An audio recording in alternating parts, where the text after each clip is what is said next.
ذرا تصور کیجئے سمندر بالکل پرسکون ہے مگر اس کی سطح کے نیچے ایک خاموش جنگ جاری ہے. کوئی گولی نہیں چل رہی, کوئی دھماکہ نہیں ہو رہا, مگر راستے بند ہو رہے ہیں. اور جب راستے بند ہوتے ہیں تو صرف جہاز نہیں رکتے, معیشتیں رکتی ہیں, خواب رک جاتے ہیں اور قوموں کی سمت بدل جاتی ہے. ایسا ہی ایک راستہ, ایک بندرگاہ, ایک خواب جسے بھارت نے برسوں میں تعمیر کیا, اور آج وہی خواب سوال بن کر کھڑا ہے. کیا چابہار واقعی ختم ہو رہا ہے یا یہ ایک نئے عالمی کھیل کی ابتدا ہے؟ السلام علیکم, میں ہوں عائشہ ذوالفقار اور آپ دیکھ رہے ہیں سنو ایکسپلینز. آج کی کہانی صرف ایک بندرگاہ کی نہیں, یہ طاقت, تجارت, جغرافیہ اور سیاست کے اس کھیل کی کہانی ہے جس میں ہر ملک اپنی بساط بچھا رہا ہے اور ہر چال کے پیچھے ایک پوری حکمت عملی چھپی ہوئی ہے. چابہار ایران کے جنوب میں واقع ایک بندرگاہ, بظاہر ایک عام سی جگہ, مگر حقیقت میں یہ وہ مقام ہے جہاں سے پورے خطے کی تقدیر بدل سکتی ہے. بھارت کے لیے چابہار کیوں اہم تھا؟ اس سوال کا جواب سمجھنا بہت ضروری ہے کیونکہ بھارت کے سامنے سب سے بڑی رکاوٹ ہمیشہ پاکستان رہا ہے. جغرافیہ نے پاکستان کو ایسی جگہ پر رکھا ہے جہاں سے گزرے بغیر بھارت وسطی ایشیا تک نہیں پہنچ سکتا, اور یہی وہ حقیقت ہے جس نے بھارت کو مجبور کیا کہ وہ ایک متبادل راستہ تلاش کرے. چابہار اس متبادل کا نام تھا, ایک ایسا راستہ جو سمندر سے ایران تک جاتا ہے اور پھر ایران سے افغانستان اور وسطی ایشیا تک پھیل جاتا ہے. یعنی بھارت کا خواب تھا کہ وہ پاکستان کو بائی پاس کر کے اپنی تجارت, اپنی رسائی اور اپنا اثر بڑھائے. مگر کہانی یہاں ختم نہیں ہوتی. چابہار صرف تجارت کا منصوبہ نہیں تھا, یہ ایک اسٹریٹجک جواب بھی تھا, کیونکہ پاکستان میں گوادر بندرگاہ چین کے ساتھ مل کر ایک نیا اقتصادی نظام بنا رہی تھی. گوادر صرف ایک بندرگاہ نہیں, یہ چین پاکستان اقتصادی راہداری کا مرکز ہے, ایک ایسا نیٹ ورک جو سڑکوں, ریل اور توانائی کے منصوبوں سے جڑا ہوا ہے. بھارت کے لیے یہ خطرہ تھا اور چابہار اس خطرے کا جواب. گویا دو بندرگاہیں نہیں, دو نظریے آمنے سامنے کھڑے تھے. ایک طرف چین اور پاکستان کا اتحاد اور دوسری طرف بھارت کا انفرادی خواب. لیکن پھر ایک تیسری طاقت میدان میں آئی, یعنی امریکہ.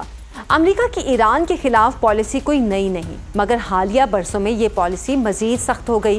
پابندیاں لگیں, معاشی دباؤ بڑھا, اور پھر ایک ایسا لمحہ آیا جب چابہار کے لیے دی گئی خصوصی رعایت بھی ختم کر دی گئی. یہ وہ لمحہ تھا جہاں بھارت کا پورا منصوبہ لرز گیا, کیونکہ اب مسئلہ صرف سرمایہ کاری کا نہیں تھا بلکہ خطرے کا تھا. اگر بھارت ایران میں کام جاری رکھتا تو اسے امریکی پابندیوں کا سامنا کرنا پڑ سکتا تھا, اور اگر وہ پیچھے ہٹتا تو اس کا برسوں کا خواب ختم ہو جاتا.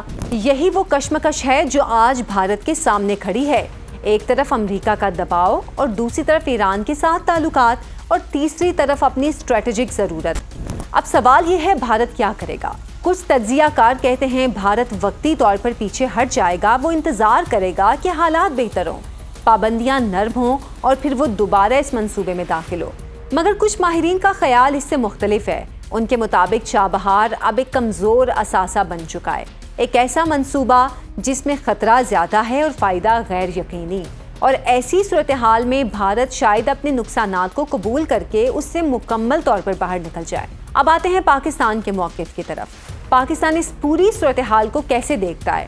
پاکستان کے لیے یہ ایک موقع ہے, کیونکہ جہاں چابہار غیر یقینی صورتحال کا شکار ہے, وہیں گوادر ایک حقیقت بن چکا ہے. گوادر میں سرمایہ کاری ہو رہی ہے, چین مکمل طور پر اس کے ساتھ کھڑا ہے, اور سی پیک ایک فعال نظام کی صورت اختیار کر چکا ہے. پاکستانی نقطۂ نظر سے یہ ایک واضح پیغام ہے کہ جغرافیے کو نظر انداز نہیں کیا جا سکتا. بھارت نے کوشش کی کہ وہ پاکستان کو بائی پاس کرے, مگر عالمی سیاست اور طاقت کے توازن نے اسے روک دیا.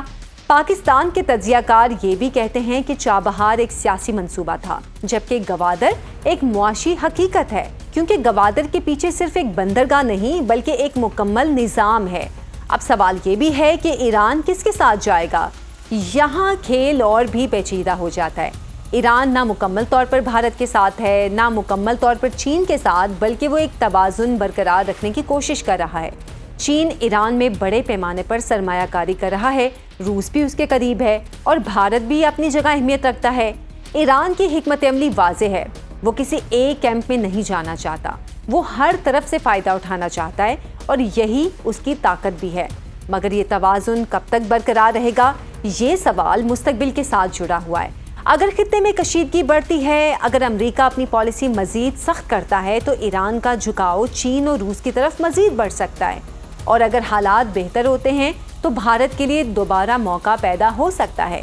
مستقبل کا منظرنامہ کچھ اس طرح بنتا ہے: قلیل مدت میں چابہار سست روی کا شکار رہے گا، درمیانی مدت میں فیصلہ حالات پر منحصر ہوگا، اور طویل مدت میں یہ پورا خطہ ایک نئے اقتصادی نقشے کی طرف جا سکتا ہے، جہاں راستے بدل جائیں گے، ترجیحات بدل جائیں گی اور طاقت کا توازن بھی بدل جائے گا۔ یہ کہانی ہمیں ایک اہم سبق بھی دیتی ہے: دنیا صرف منصوبوں سے نہیں چلتی، دنیا طاقت کے توازن سے چلتی ہے، اور جو ملک اس توازن کو سمجھ لیتا ہے وہی آگے بڑھتا ہے۔ آخر میں صرف ایک سوال رہ جاتا ہے: کیا چابہار واقعی ختم ہو رہا ہے، یا یہ صرف ایک وقفہ ہے، ایک خاموشی جس کے بعد ایک نیا کھیل شروع ہوگا؟ کیونکہ تاریخ ہمیں یہی بتاتی ہے، راستے کبھی ختم نہیں ہوتے، وہ صرف بدل جاتے ہیں۔ مزید ویڈیوز کے لیے ہمارے چینل کو سبسکرائب کر لیجئے۔